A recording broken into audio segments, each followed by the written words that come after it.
So we are now going to have an introduction, and Rochelle Chavez is going to do that. Get this going, and our next group is here. There you go. Okay. Hello. Hi, I'm Rochelle Chavez, the Assistant Director and Assistant SELPA Director in Norwalk-La Mirada School District. It is a pleasure to introduce the Super 14 from Southern California.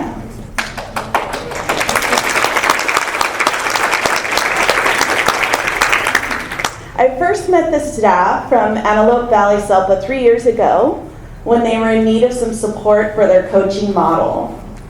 My colleague Jennifer Fisher, here, and I were participants in the national project, the NPDC project, and we had developed a comprehensive coaching model based on our experiences and our lessons learned from participating in the national project.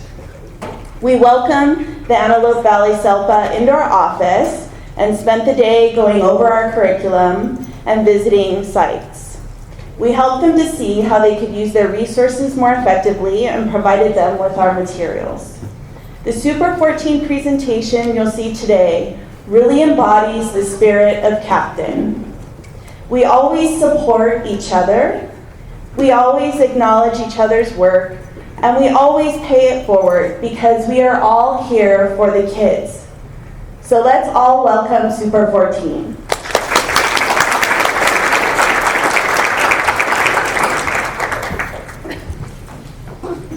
Hello, it's day 2. We are Super 14. My name is Monica Gillis, and I'm the Antelope Valley SELPA Program Specialist. And if you're not familiar where the Antelope Valley is, it is in LA County, but it's the furthest area northeast of Los Angeles County. So when people think LA County, we had a presenter in last week that was like, oh, I'm presenting in Downey. You know, I'll get there pretty quickly, no problem. She didn't realize that even though it was all in LA County, it'll take her 2.5 hours to get from one place to another. So we have a very small, actually a very large SELPA. However, we are kind of nestled in the northeast corner of Los Angeles County. So my name is Monica Gillis. Oh, I thought you were going to introduce us. Hi, I'm Jill. Rachel Holmes. Gemma Kreger. So we are the captain team in the Antelope Valley SELPA. So I wanted to give a very brief history of our team. So our original team started in 2013 to 2014, and that was Jill and I and another colleague. And we attended the Captain Summit, and on our way home, we were bewildered. We had no idea what we were getting ourselves into. I think we lost track of where we were driving. We drove past our exit because we were in such deep conversation about how are we actually going to make this come to fruition. Our focus that first year was to just dive in. We're going to tread water and we're going to figure this out. And indeed we did that. And we kind of don't even count that first year because I think we were just struggling to make sense of how this is actually going to look for our SELPA. There were some guidelines, but I felt there was no roadmap. We had to create that roadmap ourselves. So we struggled that first year. And we tried to do some coaching. We tried to do professional development. And we exhausted ourselves. And then our SELPA director said, hey, why don't we contact the fabulous ladies at Southwest SELPA and see if they could help us out. So then we traveled and we met with Jennifer and Rochelle. And all of a sudden, we connected the dots, and we still had we connected the dots, and it made a lot more sense. I remember they were saying, you guys are going to run yourselves, so you're going to overexhaust yourself. You know, just think about it in the big picture, and they really shared a lot of great information with us. We came back, and we then started developing our own kind of map, the way to just make this work for us, make this work for our SELPA. So I think that these are very beneficial meetings when you get together once a year to meet other colleagues, to share ideas, and to figure out how it actually will work for your SELPA. Because again, all of us, all of our locales are very different. We need to make it work. So our first year, all we did was professional development, some coaching, actually a lot of coaching. We spent a lot of time going in and actually making visual supports for all of our various teams. We spent a lot of time and energy doing this. And again, we were exhausted, met with the ladies, and kind of reframed everything. So we developed this captain mission. All right. So I came in year 2, and I'm a speech pathologist, so I like things organized, and they were kind of in this mind frame to reorganize, and so we kind of went gung-ho. And so over the last 3 years, we have formatted and made a system that we think is fairly succinct and doable, sustainable for us as a cadre, but also for teams within our SELPA. So our mission is to provide at least 4 trainings annually. We do the overview of all of the EBPs. In addition, we do at least 3 others. So this year we actually we did 4. We've done 3, we have 1 more. We did visual supports, data collection was not an EBP, but we did a presentation on it. We have done, we're doing some social narratives, and we just did reinforcement. So these are things that we present and give out to our SELPA, and they can come, different people come as they choose. In addition, we do coaching, and we have select district teams that we do provide that coaching to. We also have a pay it forward action plan that the teams that we coach agree to and carry out, and then come back and share with subsequent years. And we have a system for collaborating with regional center. So that encompasses our mission as a whole. Okay. So the biggest bridge that we have found is just making sure that we get everybody on board. That's step 1, is making sure that everybody's ready and willing to participate.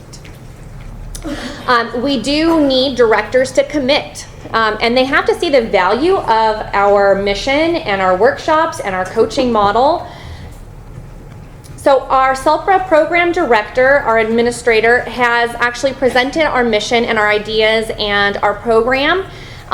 She presents those to our SELPA, or our district directors, and also the superintendents of all of our different districts at their program council meetings.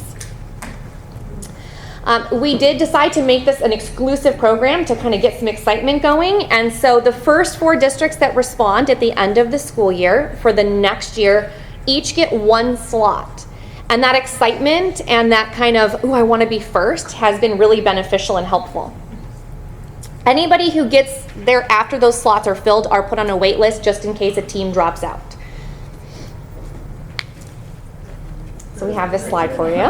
What do we want? Evidence-based change. When do we want it? After a peer review.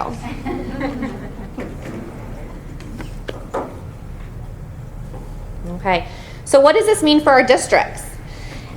Our system is very linear. We have everything set up so that there are certain steps that are taken.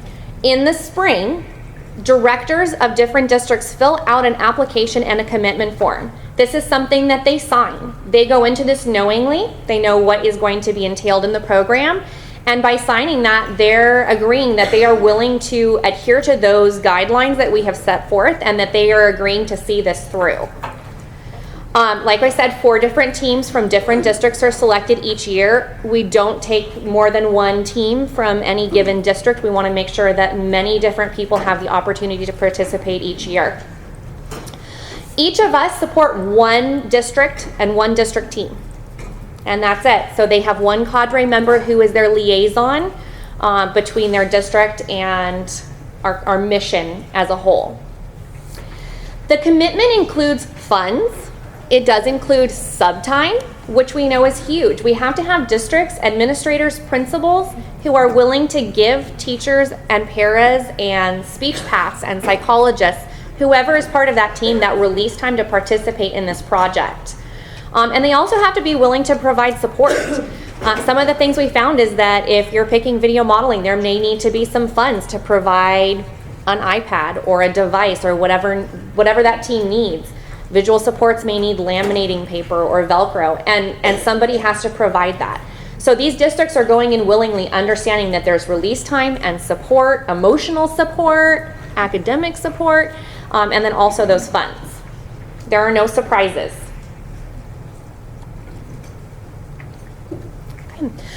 This is a form that they then fill out in the fall. So in the spring they have filled out, yes, we are committing. They have all summer to think about who is their team going to be.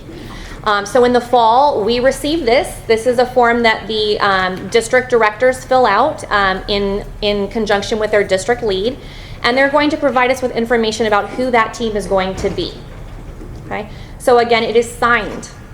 And then that's something that we have found. When they're signing it, they're thinking about it.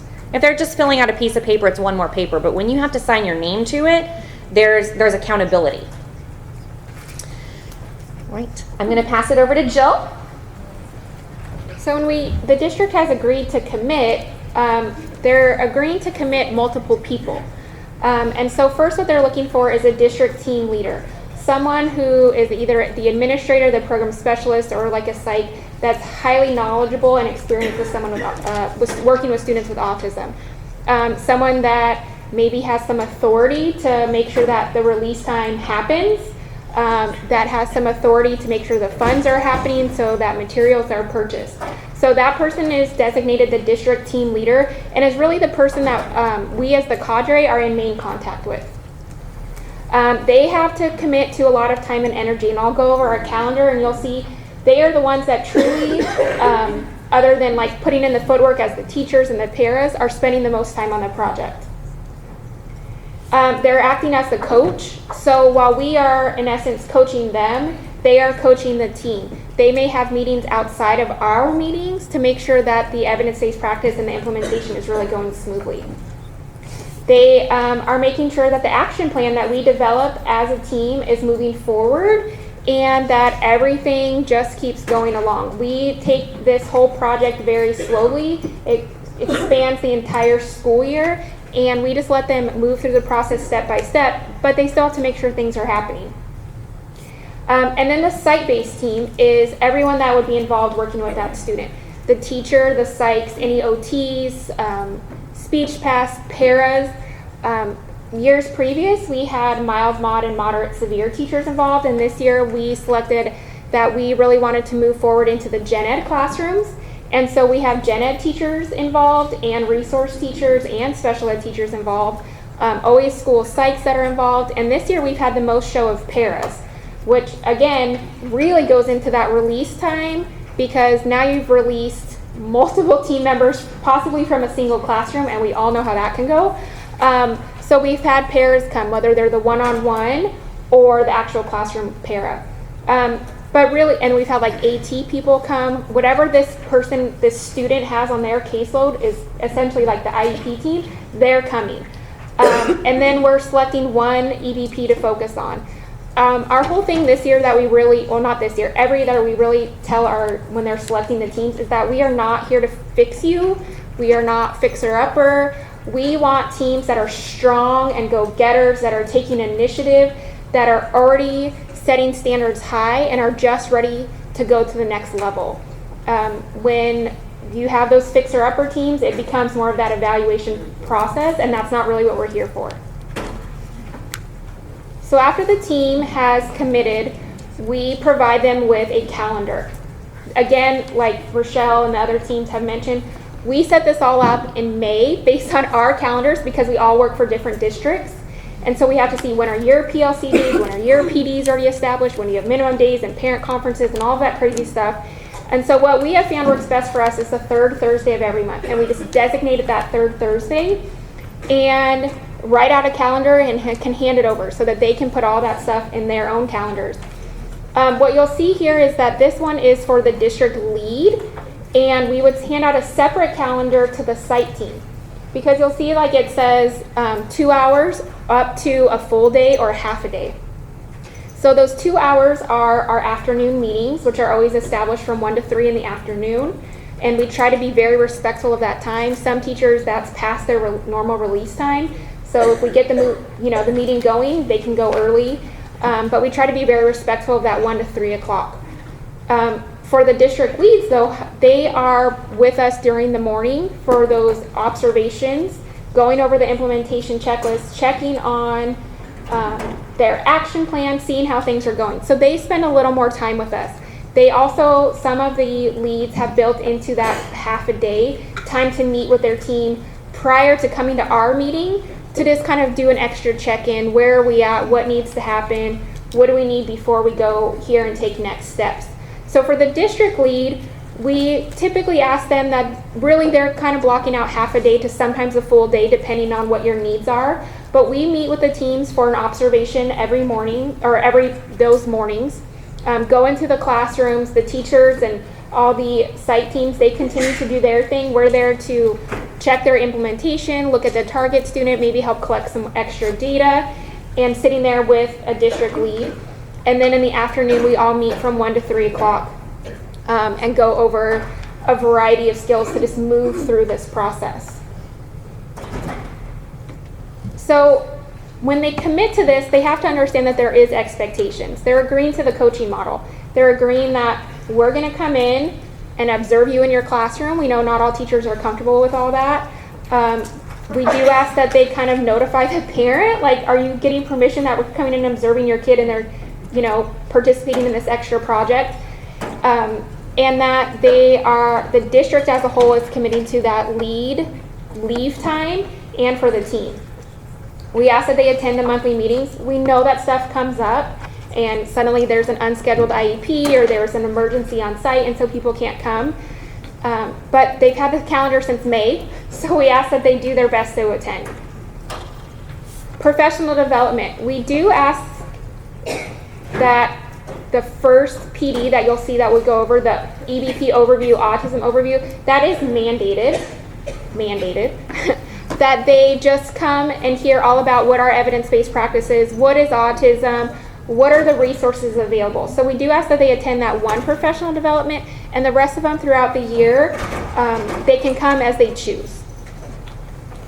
We ask that they're committing to those classroom observations and a self-assessment. So on a monthly basis, we're doing those classroom observations, but in the fall and in the spring, we use the classroom observation form that's on the Captain website and just look at the classroom structure as a whole. Are they using visual supports? Are they using high levels of reinforcement? Is there functional communication systems in place as necessary?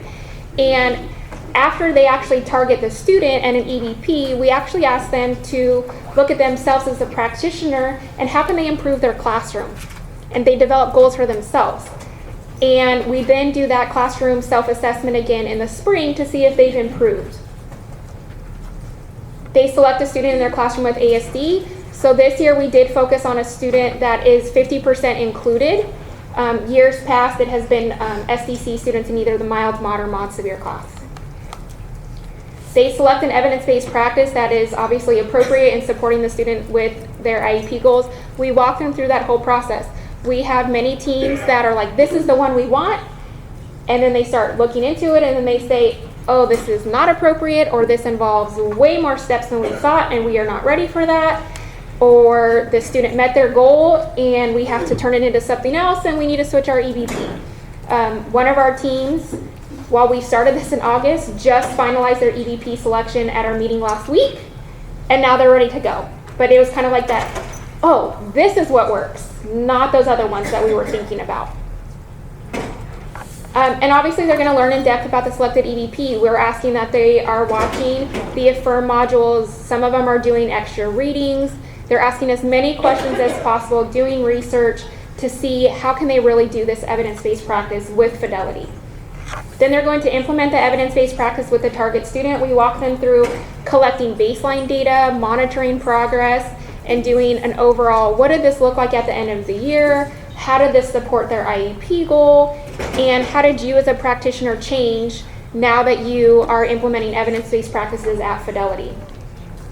And what we've found is that a lot of the teachers are saying, oh, I started with one student, but it was so easy. Now I'm working on other students as well. Or those checklists made it so easy, I'm on to evidence-based practice number 2. Yeah, if I could just You can turn that on. during this last week's meeting, so we meet every Thursday, once a month on a Thursday, third Thursday of each month.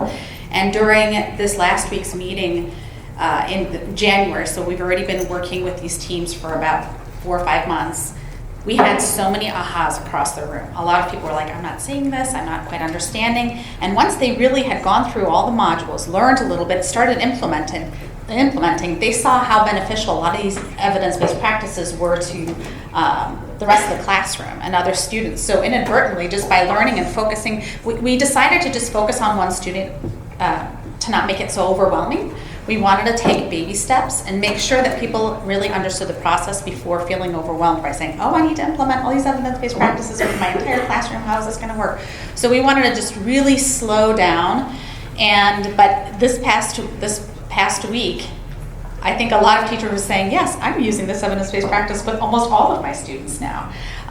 Reinforcement and a lot of the visual supports, they're realizing, these are gen ed teachers that we're working with now, how much of a universal design and how wonderful these evidence-based practices are, not just for their students with autism, but just for generally their entire classroom. So it's...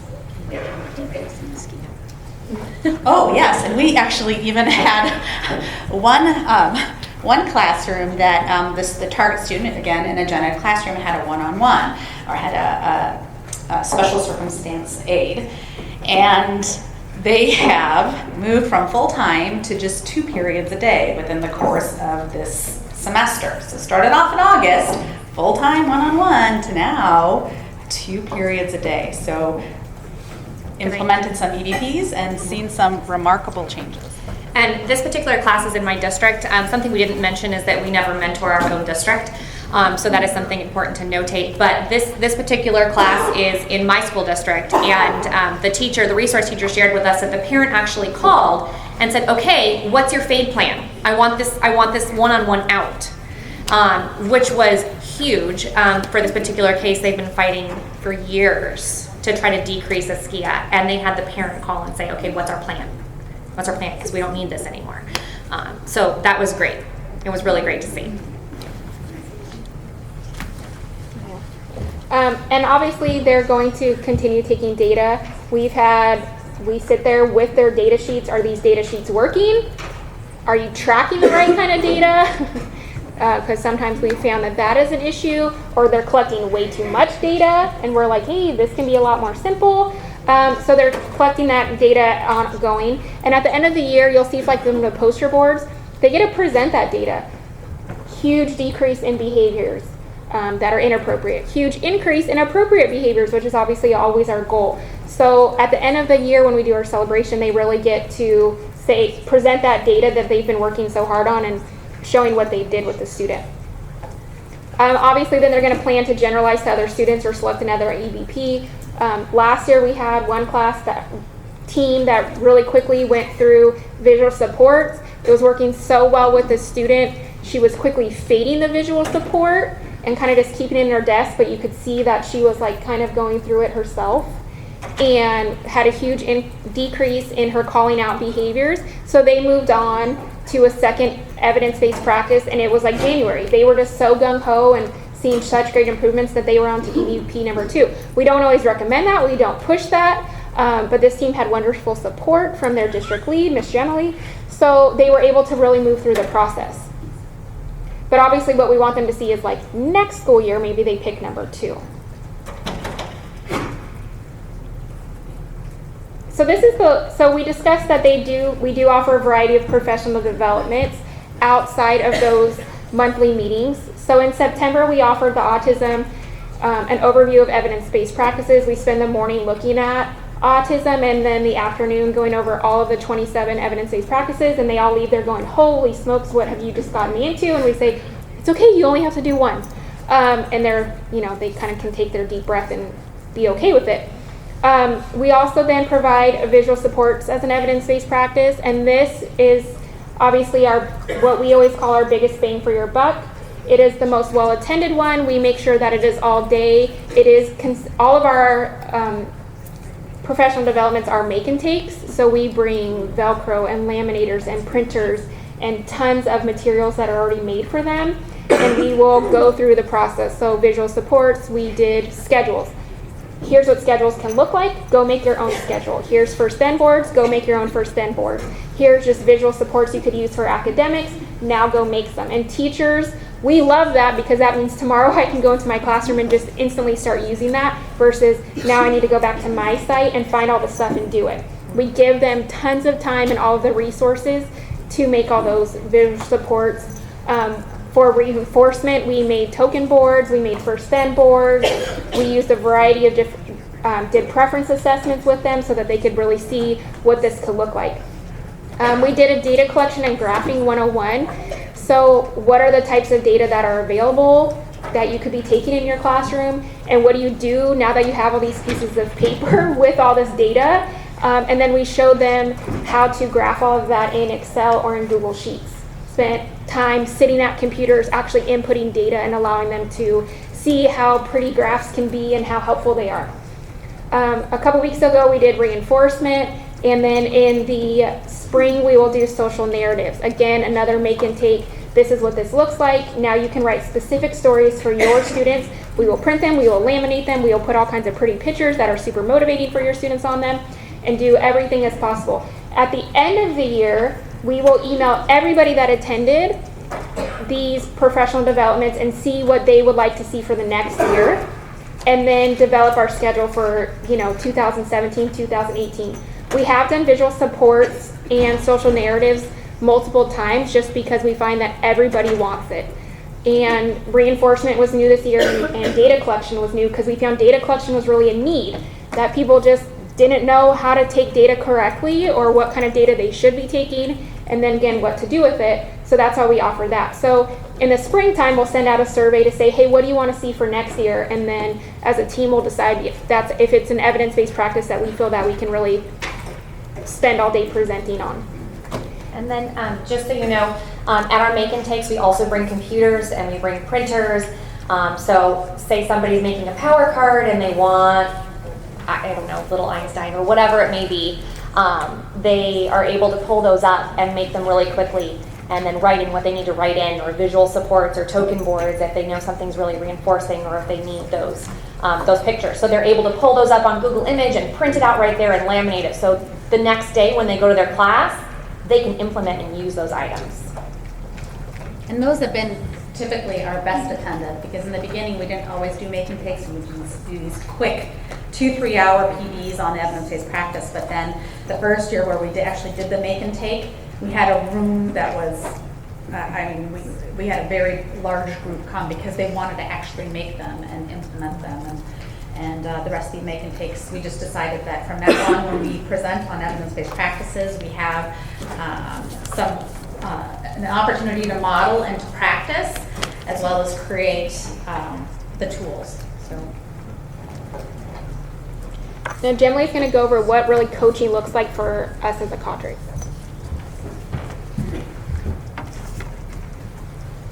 Hi. We didn't say earlier, I know she's an SLP. Jill and I, for our districts, are early childhood special educators. And so during the regular time, we are teaching. And so how are we able to commit our times as part of this cadre to make our program successful? And part of it goes back to the earlier presentation is, what are your barriers and how does our SELPA address those barriers? Okay, I'm just going to put them all up just because that's how I roll. And now one. Okay, so again, the SELPA cadre team, we provide up to 4 teams because we are going to be representing each team, and we do not get assigned to our own district. So each person here is representing a site that is outside of their district. And in that comes, here's an outside person. Again, it's not evaluative, but it does gives the participants like, oh, an outside person coming into our district gives us a different perspective, and sometimes removes that evaluative perspective from the actual cadre site lead, because now you have somebody else giving a different perspective, and that kind of removes that pressure maybe from your team leader, if that makes sense. So that's helpful.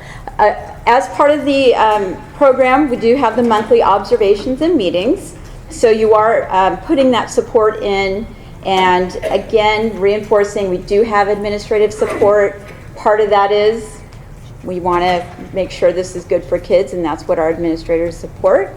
And then also, as you alluded earlier, we have parents who are concerned about their children's progress. And when they know that we are doing things that are going to make your IEPs legally defensible and that these are evidence-based practices that are going to make your children progress, trust us, you're going to get support by the administrators. Again, training is a part of the program, as well as fidelity checks, and those monthly meetings are those times where either the cadre lead or the site lead will check with that and make sure they're being supported. It's not an easy process. I mean, we definitely had those meetings. Where we were in December, where we were on our 4th data collection sheet because things change, it evolves. But that time is there to facilitate that progress. So again, we are implementing these, but it is a year-long implementation. So while we're saying, oh, we're going to do this, we're going to do pre-observation, we're going to do post-observation, that is throughout the whole year that we are doing this. So we are in full in December, and people are now starting to take a breath and feeling like, if you're familiar with the mentoring cycle, it's like, oh, I don't think I could do this, Captain. And we're doing general ed classrooms right now where they're going LRE, FAPE, what are you guys talking about? So there's an extra added challenge this year, but we're really excited about it, and we are there to, again, facilitate and encourage them, because not only are they servicing a child with an IEP, they are now, possibly being voluntold to be on this team and encouraged, because we saw them as somebody, that might be a participant for, and we're already thinking for next year, like, how are we going to, because it is, you're going to be met with those barriers, whether it's personality, whether it's different teaching styles, but I think as educators, we all want what's best for kids, and once you make that clear that we're all on that same goal, then they're willing to be part of that team. If I can just quickly too, our first meeting, when we have the teams come together in August, whoever was selected, we let them know that you were selected because someone at your district feels you to be a very strong teacher and a good model. We want you to participate on this so you can show the rest of your school site how easy it could be. And we also make sure to stress, so we let them know basically that you're chosen, you were selected to be a part of this team because you are strong and because you know you can actually make a change. So we start off already applauding, the team, saying, you can show them, this is doable. And then we also make sure that they understand that we're not going to evaluate them, and we want them to take their own baseline data on themselves, and we use those classroom observation sheets on the Captain website to take pre and post so they can self-assess. And we encourage them, be honest, we want it to be low so that at the end of the year we can see how much progress you've made. We can show your directors and your superintendents and your school boards how much you've implemented, how much you've done, how much you've grown within the year. So we want them to just be honest in the beginning, because as we said, we all want to grow, we want to show growth throughout the year. We're taking data on ourselves in our classrooms and what we're implementing. So I guess we preface the beginning of the year saying, we don't expect you. This is what we're here to do. We're here to grow throughout the year. So I think that we got a lot more buy-in in the beginning of the year when we were just telling them, you guys are here because you are awesome, you were chosen because you're amazing, and we want to see growth. We all need to grow.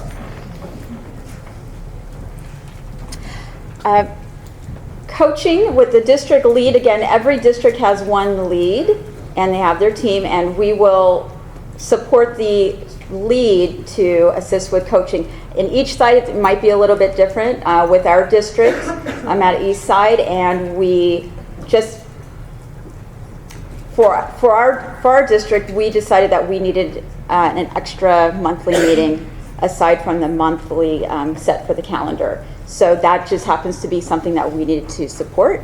For other districts, they might have something different set up, but so we help facilitate that. Again, it's a lot of facilitating of emotions, and can't stress enough about that coaching cycle and listening. And as the lead, or even as a participant, it's really listening to those teachers and seeing that they're overwhelmed. I might have a team member, who is really gung-ho, and you're watching the teacher getting so overwhelmed, and the facilitator might be there to just say, hey, let's take a step back. Let's see what we're doing right now. So really a lot of it is just facilitating the process to make sure people are being heard, that you're looking at the needs, you're looking at your strengths, and moving forward. Technical assistance, again, as a cadre, we're there to facilitate the use of evidence-based practices, having them go to the different firm websites, giving them the implementation checklist, and just facilitating that, and again, just being there for them if they need any additional assistance.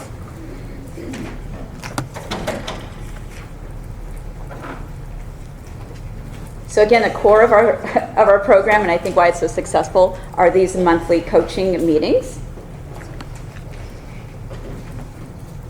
Again, typically in the morning of every month that we meet, we are going to go observe, and we're going to use the data collection sheets to see how the student is doing, and that is scheduled every month. And we're typically, as a cadre, going to meet with the district lead, and we will again begin with the classroom observation and or the implementation checklist, and later in that afternoon we'll go over it and provide the feedback immediately afterwards. Again, we're just facilitating, it's not evaluative, and they do rate themselves. In fact, the whole team is provided the observation checklist, and they are asked either on their own time to observe the teacher fills it out, and it's interesting to let the data speak for itself. And when you do that, there is no, there's not a lot of judgment there. It's like, this is the data speaks for itself. Oh, yes, you're doing this. And when they can see it themselves that, you know what, you're right, I don't have a schedule up. I'm at 0 to 50% on that, whatever it is. So let the data speak, and that's going to guide you towards what your goals are going to be. And like Jeremy said earlier, sorry. No, go ahead. Different districts do it different ways. We've had districts in the past who have said, their principals have said, okay, I'm going to give you a whole release day on that Thursday. And so they may get observed in the morning, but they may still have a sub. And then they use that time between our observation and our afternoon meeting to meet as a team at their site. So there is flexibility in figuring out how to get together and meet. It just really is what works with your team and what works with your district. But you must have that administrator support. Again, during the monthly afternoon meeting from 1 to 3, we do have those conversations with the whole team. Again, yes, the IEPs might come up, somebody may be feeling ill, but you do have to have some of your participants there. And during those meetings, and we'll go into detail what those meetings look like throughout the year.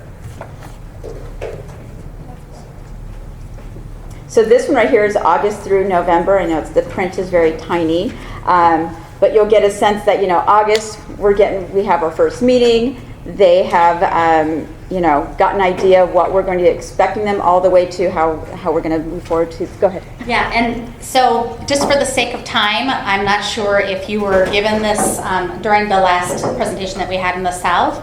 They shared our whole monthly agenda. So what we've done is in the beginning, because this is our third year, we've already come up with a flow chart of what do we cover every single year to keep things moving, the process and the paperwork we use. But we do try within the entire year kind of keep a framework, so we do keep ourselves going. And we try to implement, we try to encourage them to use all the resources on the Captain website. So we do have a day where we gas goals. We have a day where we look at the, do a matrix, the goal matrix, and so we have this whole monthly meeting document available to you if you would like to use it. It's on the website. So yeah, this is our whole year at a glance here. And again, we tweak it every month if we need to, but basically that's what it looks like. Okay, so now we have 10 school districts and 1,587 students who are eligible for special education under autism. We're only meeting with 4 teams a year. How do we make sure that this information reaches the masses? So, we decided to come up with a Pay It Forward program. Now, what we do is at the end of the year, we have our teams create a Pay It Forward action plan. And it's can be unique to every single district. We give them a variety of ideas of how they, at the end of the year, we applaud what they've done. And we say, now it's up to you to make sure this message gets out. And using evidence-based practices and know where the resources are. And that it's not that, when we are trying to figure out what works and what interventions work, we have a place to go and find out all about it, and it's free. So every single team is responsible for paying it forward to make sure that their districts are using evidence-based practices and all the resources. And then the following year, they return to a captain meeting, one of those third Thursdays, in December to report out. So we invite them to come back. We have cake and we have some snacks. And they come back and talk to everybody else about their experiences throughout the year, what they learned through captain, and then what they've done to pay it forward. And pay it forward, we give them ideas. Some people come up with their own, but we give them ideas. It can include one or more of the following. So informal training to other sites within your district regarding the experiences using the EBPs and all the resources you use. Coaching a specific teacher or a team. We had one district that created newsletters for parents on evidence-based practices and what's available for parents as parents of students with autism. Do informal support or meetings with other teachers or support personnel. And we've had other people come up with other ideas of how they want to pay it forward to make sure that it's not just isolated to that small team at that one site. We want to make sure that it grows. And we're even now trying to refine the process to make it even bigger because, again, every single year we're only meeting with 4 teams. How do we make sure that everyone within our 10 school districts is aware of evidence-based practices and the resources? We've had some parents that have reached out to the community, to community members, and let them know about EBPs and captain resources.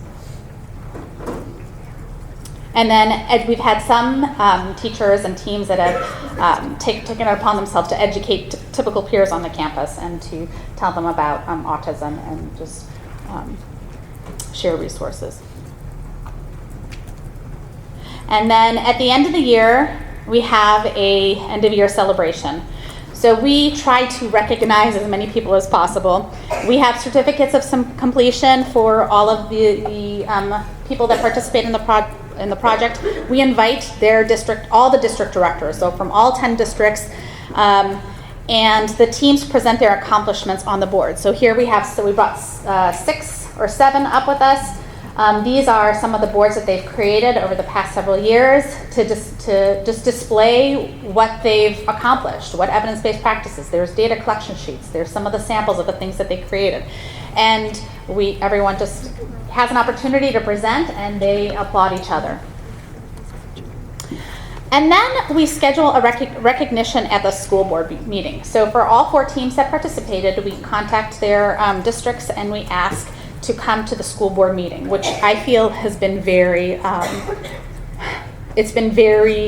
helpful in creating the buzz about, the superintendent was talking to the director about, hey, how do we keep this captain thing going? What do you need from us, right? And the school board members and all of the attendees in the audience that are there learn about it.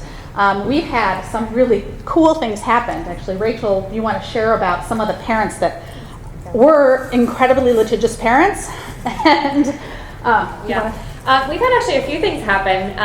We shared some stuff at the Southern Summit, but actually just this last week, I had a parent come to an IEP meeting without her advocate for the first time since preschool, and she has 3 students on the autism spectrum spread across different districts, and so she has heard of things, and she showed up, and we were like, "Where is your advocate? Oh my God!" She came, and she just trusted. She trusted us. And it's because she understands that as a district we are doing things to improve our programs and that we have her kid's best interest at heart and we are meeting his needs based on all of these things that we're doing with evidence-based practice and helping the district as a whole.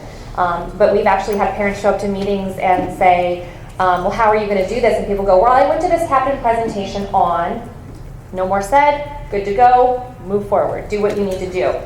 So the word is getting out there, and I think that we are fortunate in that we are in a community that's very close-knit, and so families talk. But the word is getting out there that we're doing these things, and so we're seeing, some of those things that tend to lead to litigation decrease. We're seeing parents who trust us and that we're doing what's right for their kids. So it's been a really positive thing for us to see. So again, we recognize the district for supporting their staff and participating and sharing the vision. We give the certificate of appreciation to the school board, to the whole district, and a photo of the team that participated. The team also comes and we introduce them to the school board, because for some of our larger districts, they may have never met some of these teachers. So it's that recognition. We talk about the whole mission of Captain. We let it known that this is, we're committed to this, and we applaud you and thank you for being committed to this as well. And that, I think, is pretty powerful. So I wanted to share some pictures of the end of the year celebration. These are team members from cohort 1. And they're still smiling at the end. Yes. And then you'll see, and then cohort 2, what we asked to do last year is to come up with a little bit about their experiences. And from Eastside Union School District, they were able to successfully implement 2 EBPs with a 3rd grade female student with autism. She was able to utilize visual supports and subsequently social narratives to increase her ability to regulate her emotions during frustrating or unfamiliar situations. As a result, she was able to participate part-time with the gen ed classroom setting successfully. And then as a part of their Pay It Forward, they've been able to meet a lot of their expected outcomes. They're participating in another captain cohort. The school psychologists and speech pathologists are able to promote the use of EBPs within department meetings and IEPs. The SPED teachers have also been able to promote Captain website and the use of EBPs with colleagues, including intern teachers and paraprofessionals.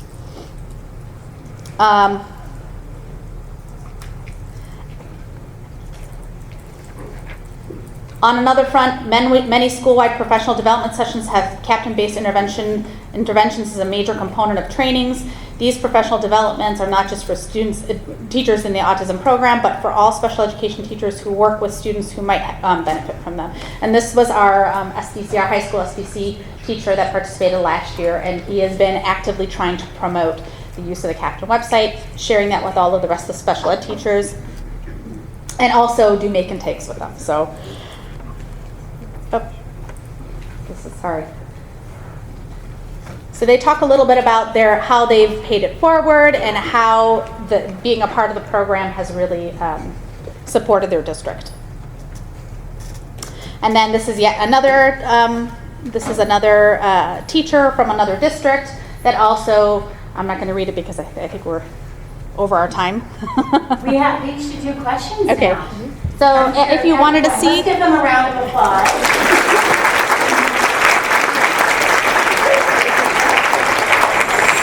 So this is your big chance to ask them how they found the time, how they came over the barriers, pick their brains. And so we have Jennifer, who has a microphone that will be going around, and we have someone right here.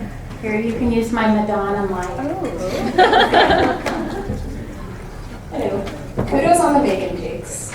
You guys speak for all educators when I say that's really appreciated. Then we don't think about carving out time because it's built in. But my question is, do you find it more beneficial to focus on one student and one EBP only versus one EBP that you're going to apply treatment to multiple students? For the classroom itself, it's easier to focus that way. So for the teams themselves, I think it's less overwhelming to pick one student and one EBP. What we have seen year after year is that they learn this EBP and suddenly they're using it for all sorts of students. So just in January, we had a teacher say, oh, I'm doing this with this kid and this kid and this kid, and it makes my job easier. So for the purpose of paperwork and documentation, yes. If we were tracking 5 kids with one EBP, that's a lot more data collection for the teachers. But one kid is very doable. Another question. Yes, so I found this presentation very, very interesting, and I'm very excited to go back and model it with Yolo County. I think the barriers that I'm already seeing that I just appreciate your feedback on, and maybe even anyone else's feedback, is we have teachers and quite honestly school psychologists and gosh, everybody, speech, they're very, very connected and very protective of their kids. So I guarantee the very first thing they're gonna say is, I can't do a full day training. I need to be in the classroom. We even have parents that if they find out that the classroom teacher will be absent, will decide to keep their kid home.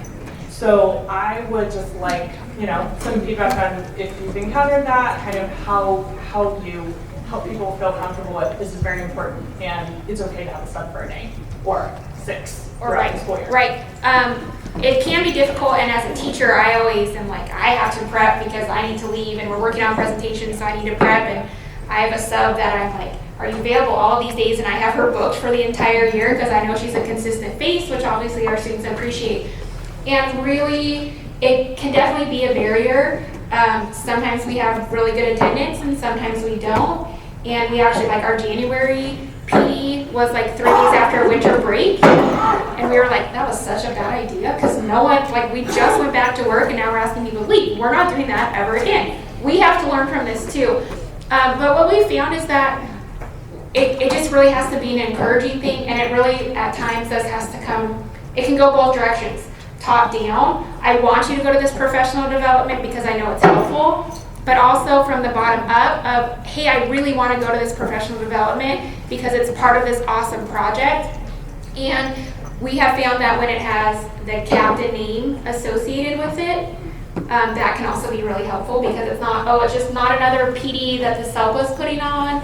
It's part of this big, we love her PDs. They're amazing. She brings in the most awesome people. But when it has that association of captain, and when people, again, have heard that name, it can be really helpful. And again, as a teacher, as parents, we know that you don't want to leave your classroom, but we just really just promote, like, this is going to help you, which is why we do all the make and takes, so that tomorrow you can go back into your classroom and be a better teacher.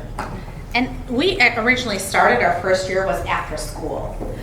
And so we did everything from 3 to 5. 3 to 5. The first one that we did was actually the visual supports one was supposed to be 3 to 5. They wanted us to leave the building at 3 to 5. We didn't leave till 7 because all the teachers were there wanting to complete making more make and takes. And we made it a make and take in 2 hours. I don't know how we were exhausted. Conceptualize that, but they really wanted to stay and finish it. And so we started with after school. Attendance for the first one wasn't great, and then the second one was great, and then I think we kind of had a little following of people being like, oh yeah, this is video modeling, they actually got to make some videos and practice, and so 2 hours wasn't enough, and some of the people were saying, I really like this to be a full day. We did do one where we also invited parents.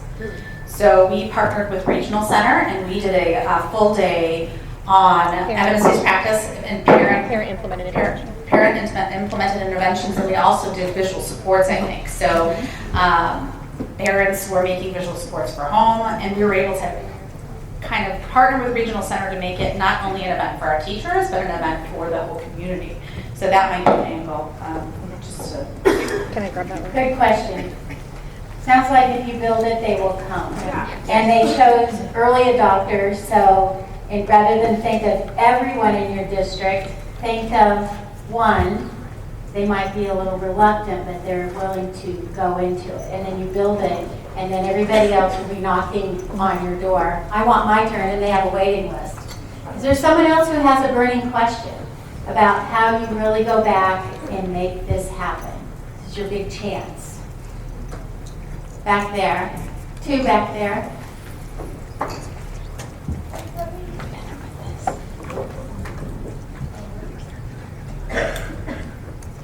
So my question is, can districts that have already gone through the process apply for a second term, or do they have to wait until all 10 districts get a term?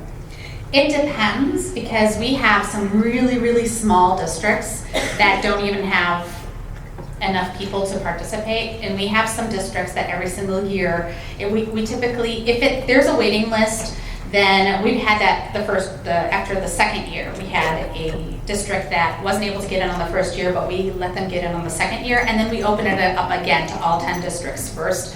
3 people that send in their paperwork will get it, and there are those people that don't drag their feet and are like, I want the Gemini's district, I was like, I want to do this again, and the director before leaving the meeting had already signed saying, I want it, so it's first 4. And we would do, if we had more cadre members, we would do more, but I think 4 is manageable for us. Each one of us kind of focus our attention at helping one district at a time. And we are in the process of trying to figure out how to, again, refine everything. Every single year we're coming up with a new idea, trying to, we're evolving, right? So. Thank you. Next question? I like how you've been able to say like how much you've been devoting as far as trainings and all of that.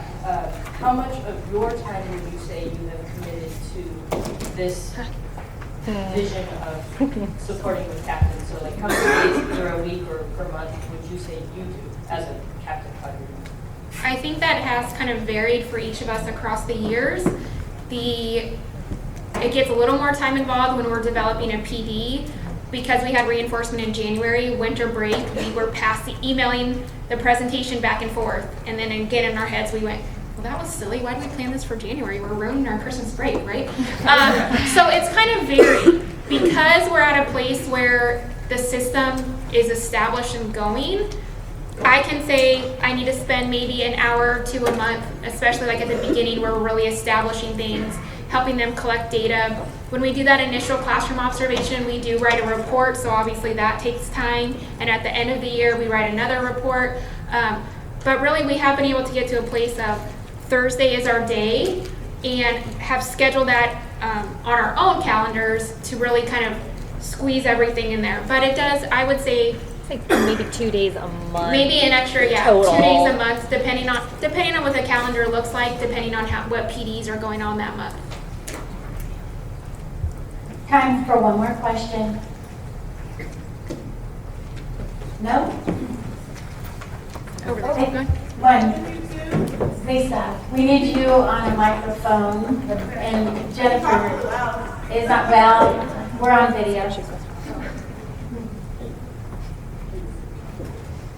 So for the PD days, obviously all 4 teams come together. Do all 4 teams come together any other time during the year, or? The monthly meetings. The monthly They Oh, meeting. on the monthly meeting, all They 4 come teams together, yeah, they come, the entire team is required to come to the monthly meetings. The professional developments are by choice. If you're doing visual supports, then by all means come to the visual supports professional development. But if you're not doing social narratives and that's just too much right now, then don't come. It's okay. We do ask that they come to the autism overview in August and then those third Thursdays of the month. But any of the other professional developments are by choice and district approval, obviously. So in the morning you do the observation, then you had that's what you meant, then you So had in the the site meeting, right, team, the site team, and then they go on to a joint with all 4. afternoon, right, yeah. So at the afternoon meeting, that 1 to 3, all 4 teams are together and we just go through the process so they can just kind of talk stuff out as they need to. And we find that those that by carving out that time from 1 to 3, that's the most beneficial time is when the whole team gets together. And a lot of teachers feel that that is incentive enough to have an opportunity to meet with your whole team once a month. And I mean, they discuss how the evidence-based practice, we have the agenda of what we discuss, but they also then discuss how they're going to apply it to other students and generalize it to the other students. It's carved out time, which is almost a gift in itself, just to talk and to brainstorm. And last thing, just to clarify, those PDs are open to our entire SELPA. They're not just open to the teams that are participating for that year. So we may have speech paths or psychologists or teachers who have never participated in a captain focus team who are attending those PDs. Let's give them all a round of applause. They drove yesterday for 5 hours and they're going to head out now and drive south again. So we appreciate, again, it's like paying it forward among the whole state of California. And thank you to Southwest SELPA. I mean, if you build it and share it and you collaborate, we can all do this. We can actually reach the 97,000 children in our schools who have an autism spectrum disorder. And I know it sounds overwhelming, but I really do believe that we can do this. Thank you. They love the mugs and the lanyards. So how about if you leave and you each take one? That's our big token for them. We paid for their dinner. Thank you so much, everybody.